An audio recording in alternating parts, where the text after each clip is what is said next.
warahmatullahi wabarakatuh. Pada kesempatan siang hari ini berjumpa kita di Unmute. Waktunya bicara. Baik, Kak Natali. Kak Natali boleh. Sehat, semangat? Puji Tuhan sehat. Amin. Baik, bersama saya Delia kita akan berbincang. Kali ini temanya adalah kanal layanan BPJS Kesehatan. Ya, Kak Natali, kita sering mendengar istilah kanal layanan JKN.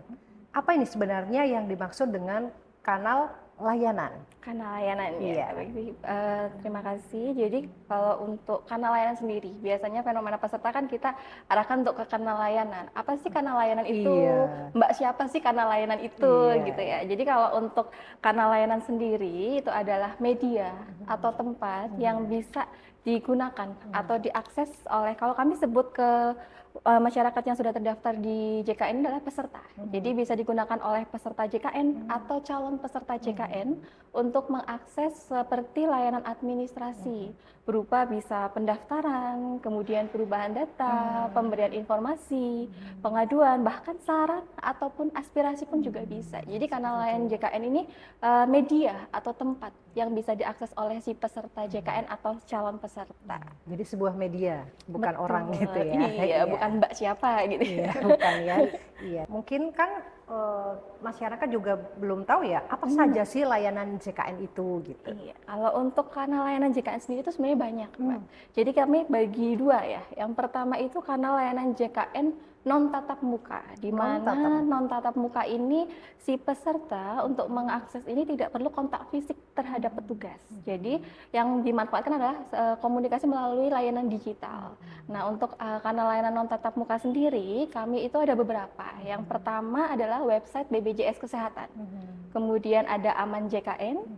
Kemudian aplikasi mobile JKN, BPJS Kesehatan Care Center kami di 165, BPJS Kesehatan Online, kemudian layanan WA Pandawa, kemudian ada aplikasi lapor, kemudian ada lagi untuk QR Code, itu bisa diakses oleh peserta. Terus yang satu lagi adalah tatap muka, berarti di sini tatap muka artinya kan ada kontak fisik dengan petugas. Nah, kalau untuk kontak fisik mungkin masyarakat kita taunya hanya kantor BPJS Kesehatan gitu. Padahal kita tidak hanya ada di kantor BPJS Kesehatan, tapi kita hadir di tengah-tengah masyarakat. Yang pertama selain kantor cabang atau kantor kabupaten kota, yang kedua ada mall pelayanan publik. Nah, mall pelayanan publik ini di Cilacap kebetulan kami hadir itu di mall pelayanan publik yang di terminal. Itu di lantai 2 ada, kami hadir di sana. Terus kemudian ada BPJS keliling. Ini sistemnya adalah jemput bola. Terus kemudian yang kedua adalah keempat maksudnya itu adalah PIPP ya, yaitu penanganan informasi pengaduan di FKTP, fasilitas kesehatan tingkat pertama ataupun tingkat lanjut seperti rumah sakit, seperti itu. Berarti ada istilahnya ada online, ada tatap muka, dan ada layanan keliling langsung. Iya. Ya, untuk layanan keliling itu di seluruh Kabupaten Cilacap, per kecamatan atau kalau bagaimana? untuk saat ini yang sedang kami fokuskan hanya di beberapa kecamatan. Yang pertama itu untuk BPJS keliling adalah di Kecamatan Majenang, Sidareja, kemudian di Karangpucung sama Kroya. Untuk puskesmas itu ada 2, yaitu di Puskesmas Nusa Wungu 2 sama Patimuan. Untuk sementara itu yang kami fokuskan. Ya, mungkin karena wilayahnya terlalu luas. Betul, mungkin biar gitu tidak perlu di satu titik ke kantor kan untuk jarak lumayan ya. Iya, betul sekali. Oke. Kemudian untuk daerah-daerah lain berarti lebih bisa menggunakan yang website gitu Betul, ya. non tatap muka pun bisa, atau mungkin lebih dekat ke arah kantor atau mall pelayanan publik juga bisa. Gitu. Ya, oke, baik. Iya. Selanjutnya, ini ternyata banyak sekali layanan kanal JKN ini ya, yang dihadirkan BPJS Kesehatan. Nah, mungkin bisa dijelaskan layanan apa saja yang dilayani di kanal tanpa tatap muka, karena ini kan memudahkan masyarakat ya, jadi nggak perlu datang ke BPJS. Betul, iya. Jadi kalau untuk yang pertama non tatap muka ya, berarti ya yang tidak kontak fisik langsung terhadap petugas ya. Yang pertama sebenarnya untuk layanan kita semuanya hampir sama antara tatap muka maupun non tatap muka, hanya pembedanya peserta tidak bertemu langsung. Intinya untuk perubahan yang seperti layanan administrasi itu yang pertama pasti itu ada. Seperti yang layanan pertama itu adalah Aman JKN. Nah, anjungan mandiri JKN ini hanya ada di kantor cabang. Kalau kami kan kebetulan kan kantor Kabupaten Cilacap. Nah, kami bernaung di kantor cabang di Purwokerto. Itu Aman JKN ada. Dia bisa untuk cek status peserta. Jadi peserta misal ingin cek status peserta nggak perlu antri ke loket. Oh gitu. Dia cukup bertemu di Aman JKN untuk cek status kepesertaan bisa, kemudian cek tagihan, kemudian untuk info lokasi vaskes. Kan kadang ada yang pindah luar kota, tapi tidak tahu vaskesnya di mana, itu bisa cek lewat Aman JKN. Berarti kita harus download gitu? Itu ada seperti aplikasi, itu disediakan di kantor cabang. Oh gitu. Ada, betul. Terus ada website BPJS Kesehatan, jelas kita bisa akses semua ya untuk BPJS Kesehatan. Terus kemudian untuk yang non tatap muka, selain itu ada aplikasi mobile JKN, lewat Pandawa, WA juga bisa untuk pendaftaran, kemudian perubahan data, perubahan vaskes, atau pemberian informasi atau meminta pengaduan pun, untuk pengaduan, menyampaikan pengaduan juga bisa. Seperti itu. Ini penting sekali dan masyarakat harus tahu ini ya. Benar. Karena kalau tidak tahu bingung, biasanya malah mereka istilahnya, wah ini gimana sih gini-gini gitu. Pusing, padahal ribet gitu. Padahal layanannya banyak. Iya. Dan kita memang harus aktif ya sebagai masyarakat. Karena walaupun kita mungkin kadang didatangi gitu ya, tapi kan masyarakat juga harus aktif gitu ya. Ya. Lalu bagaimana dengan layanan yang JKN tanpa tatap muka? Tanpa tatap muka. Yang tanpa tatap muka. Yang kanal tatap muka ya? Oh ya, tatap muka ya. Dia udah tanpa tatap muka. Kalau untuk yang jelas bertemu dengan petugas ya. Untuk layanan sama, untuk perubahan data administrasi, pelayanan administrasi, informasi dan pengaduan. Jadi sama seperti tadi, pendaftaran mandiri atau pendaftaran baru, mutasi. Biasanya kan ada yang misalnya dia bekerja terus kemudian nonaktif akan alih mandiri, dia bisa akses selain ke kantor BPJS Kesehatan, bisa datang ke mall pelayanan publik BPJS Kesehatan keliling juga bisa. Kemudian untuk perubahan data, terus kemudian meminta informasi hampir sama semua, seperti itu. Mungkin saya kepengen lebih ke perubahan data, itu yang dimaksud seperti apa? Coba? Perubahan data, contohnya misal saya sendiri ya, misal saya asli dari Purbalingga, terus kemudian saya pindah domisili di wilayah di Cilacap. Nah, ternyata kakak KTP saya pindah ke Cilacap.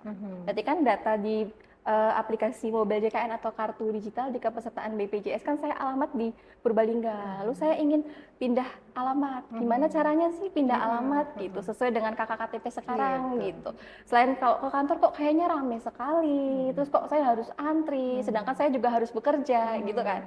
Jadi bisa lewat layanan WA. Kita ada layanan WA WhatsApp Pandawa. Itu kita tinggal pilih aja untuk layanannya yang pelayanan administrasi. Kemudian kita pilih untuk perubahan data, tinggal masukkan berkas, nanti diberikan link. Nanti kalau sudah masuk kan berkas diupload biasanya, nanti kita dapat tiket. Nah, tiket itu nanti yang akan dikonfirmasi dari petugas si Pandawa sendiri. Nanti setelah sudah dari petugas itu kan diberikan informasi bahwa sudah berhasil. Nah, kita bisa ngecek melalui aplikasi mobile JKN. Di situ nanti otomatis sudah berubah sesuai dengan data kependudukan kita. Jadi langsung pindah gitu ya? Betul, nanti melalui selain harus ke kantor ya, tapi tadi bisa melalui layanan online juga tadi. Iya. Nah, itu kan perubahan domisili ya? Iya. Nah, kalau misalnya dari kakak gitu, bisa juga. Perubahan kakak yang gimana yang dimaksud contohnya? Maksudnya, ini maaf nih, maksudnya orang tua berpisah, anak ikut kakak ayah. Nah, kemudian dia mau ikut kakak ibu, itu kan jadi nanti maksudnya secara pembayaran yang dilakukan oleh ibu. Nah, gitu gimana? Jadi ini pembaharuan kartu keluarga ya berarti masuknya. Jadi kalau misalnya kalau tadi saya contohkan tuh perubahan data identitas ya. Kalau yang tadi Mbak maksud itu adalah perubahan untuk pembaharuan data kakak di mana misal mohon maaf suami istri berpisah. Ternyata sebelumnya mereka satu kakak ini berempat misalnya, suami istri dua anak. Ternyata karena berpisah akhirnya kan sebelumnya terdaftar mandiri. Terus kemudian 4 orang ini terdaftar mandiri, kemudian dengan data kependudukan mereka akhirnya berpisah. Suami misal kakak sendiri, anak-anak ikut ibunya. Nah, nanti mereka melakukan pembaharuan data kakak. Sama, bisa ke kantor, mau pelayanan publik, BPJS online, kemudian lewat untuk layanan WA juga bisa pilihnya untuk yang pembaharuan data kartu keluarga. Di situ nanti akan diikutkan sesuai dengan data kependudukan. Seperti itu. Datang ke kantor? Ke kantor bisa, tapi kalau misalnya tadi seperti saya sebutkan kok kayaknya ribet banget, saya mestinya di rumah sibuk gitu, bisa lewat layanan Pandawa WA. atau ke care center 165 juga bisa. Atau kalau mungkin tempat tinggalnya dekat di kecamatan di BPJS Kesehatan Keliling, bisa juga datang ke petugas di BPJS Kesehatan Keliling. Ya, sebenarnya kalau kita masyarakat tahu semua ini sebenarnya mudah ya. Mudah. Cuma ya itu dari sekian informasi ini tuh harus masuk ke masyarakat. Benar. Dan masyarakat bisa melakukan itu. Iya. Sekarang ini hampir seluruh masyarakat menggunakan WhatsApp ya, seperti tadi kita bincangkan, dan ada layanan JKN via WhatsApp yang tadi disebutkan Mbak Natel itu Pandawa. Nah ini apakah waktu layanannya itu setiap hari atau seperti apa? Jadi kalau untuk layanan WA Pandawa ya, itu untuk waktu aksesnya 24 jam. Jadi nanti untuk masyarakat atau peserta JKN bisa akses kapanpun untuk layanan WA Pandawa. Cuma memang untuk prosesnya atau waktu layanannya itu dibatasi dari jam 8 sampai jam 5 sore. Tentunya di hari kerja dan jam kerja. Seperti itu. Gitu. Jadi setiap hari ya? Tidak ada liburnya? Ada 24 jam. Cuma biasa. memang untuk layanannya diproses biasanya jam 8 sampai jam 5 sore di hari kerja dan jam kerja. Cuma aksesnya peserta bisa untuk akses itu 24 jam. 24 jam, ya. Kemudian untuk fitur-fitur lengkap dari Pandawa ini apa saja? Untuk Pandawa, yang pertama sudah pernah coba lewat WA Pandawa belum? Saya belum. Belum ya. Jadi kalau nanti kita kan ada nomor WA Pandawa ya. Nomornya itu di 0811 8165 165. WA seperti biasa. Gitu. Nanti awalnya mungkin kita salam cuaca dulu. Selamat pagi gitu. Nanti akan otomatis muncul seperti chatbot ya. Itu muncul ada 3 menu utama. Yang pertama adalah menu administrasi, menu informasi dan pengaduan. Nah, nanti di situ tergantung kebutuhannya apa. Misal seperti tadi, pembaharuan data kartu keluarga atau perubahan identitas. Artinya kita memilih layanan administrasi. Nanti di situ muncul semua transaksi seperti yang dilayanin oleh petugas. Tapi ternyata kok saya ingin informasi. Saya nanti vaskes di wilayah di sini di mana aja ya vaskes yang kerjasama, itu berarti pilih yang menu informasi. Tapi ternyata ada hal yang tidak puas, misalnya saya dalam akses untuk BPJS Kesehatan kok ada hal yang ingin saya sampaikan atau pengaduan, tinggal pilih menu yang pengaduan. Jadi 3 menu utama tadi, yang administrasi, informasi, pengaduan tuh bisa semua. Oke, tinggal pilih saja yang mana. Betul, gitu ya, dilanjutkan WhatsApp Benar, selanjutnya karena ya. banyak sekali transaksinya. Begitulah. BPJS Kesehatan ini betul-betul memberikan kemudahan ya berarti untuk masyarakat. Cuma memang ya itu, ada kendala tidak kira-kira? Kalau untuk kendala tidak ada, mungkin untuk fenomena di lapangan ya, karena kebetulan saya di loket dan bertemu dengan peserta. Kalau kendala mungkin karena masyarakat kita ini kalau untuk daftar BPJS Kesehatan pasti saya harus pegang kartu. Oh gitu ya. Iya. Sedangkan untuk saat ini kan kami sudah memberikan kemudahan untuk tidak perlu menggunakan kartu untuk akses ke fasilitas kesehatan, cukup tinggal menunjukkan nomor induk saja. Jadi kalau peserta terkadang mereka berbondong-bondong, ini saya mau ketemu petugas, saya mau cetak kartu. Gitu, ya. Padahal nggak perlu cetak kartu, cukup menunjukkan nomor induk saja mereka sudah bisa dilayani. Nah, mungkin itu kendala untuk kita bisa terus mengedukasi peserta bahwa kalau sudah terdaftar, kalau tanpa kartu pun mereka bisa berobat. Seperti itu. Jadi luar biasa sekali ya. Sebenarnya mudah kalau di secara gamblang tadi disampaikan. Betul. Ya itulah mungkin kalau dilihat dari fenomenanya ya seperti itu, masyarakat harus betul-betul ini bikin BPJS tuh tidak sulit. Kemudian nah untuk cara penyetoran dan sebagainya itu gimana juga itu misalnya? Untuk penyetoran iuran, setoran iuran bulanan rutin ya, kita sebut untuk yang peserta sebagai peserta mandiri kan iuran rutin setiap bulan. Kalau untuk kami ada beberapa untuk mitra kerjasama untuk PPOB atau untuk yang keuangan bisa pembayaran itu melalui m-banking saat ini. Ya pakai HP bisa atau langsung ke mitra untuk yang pembayaran, misal ada kan saat ini ada seperti toko-toko atau minimarket yang ada layanan gitu betul ya? Ada layanan untuk pembayaran BPJS Kesehatan bisa seperti itu. Bisa ya. Oke. Jadi memang ketika kita berobat gitu ya maksudnya, atau kita menggunakan kartu BPJS ini tidak perlu menggunakan kartu. Benar. Cukup dengan KTP. Dengan NIK aja, betul. Nomor induk. Kalau belum yang punya KTP berarti kartu keluarga atau gitu. KIA ya, kartu identitas anak. Oh, Anak-anak iya. itu kan ada yang iya. KIA atau kartu keluarga juga bisa. Oke. Luar biasa banyak sekali ya untuk Jadi untuk masyarakat ya, khususnya saya sebut peserta JKN. Jadi untuk saat ini untuk mengakses untuk BPJS Kesehatan sendiri sebenarnya mudah. Cukup dengan nomor induk kependudukan aja, Bapak Ibu bisa mengakses atau berobat di fasilitas kesehatan. Hal ini tidak menghalangi untuk Bapak Ibu berobat di fasilitas kesehatan tingkat pertama maupun fasilitas kesehatan rujukan tingkat lanjut. Di mana saya informasikan juga bahwa kami sudah terintegrasi dengan Direktorat Jenderal Kependudukan dan Pencatatan Sipil, bahwa kita menggunakan NIK sebagai identitas tunggal peserta JKN. Hal ini membuat peserta JKN menjadi lebih mudah untuk berobat dan lebih efisien dan serta praktis tentunya.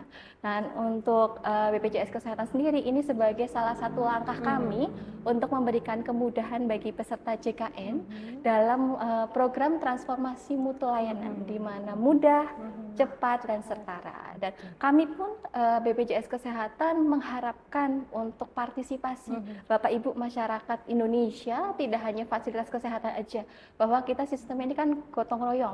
Jadi JKN ini adalah milik bersama. Jadi dengan gotong royong maka semuanya tertolong. Seperti itu. Semuanya tertolong, semuanya sehat, itu harapannya.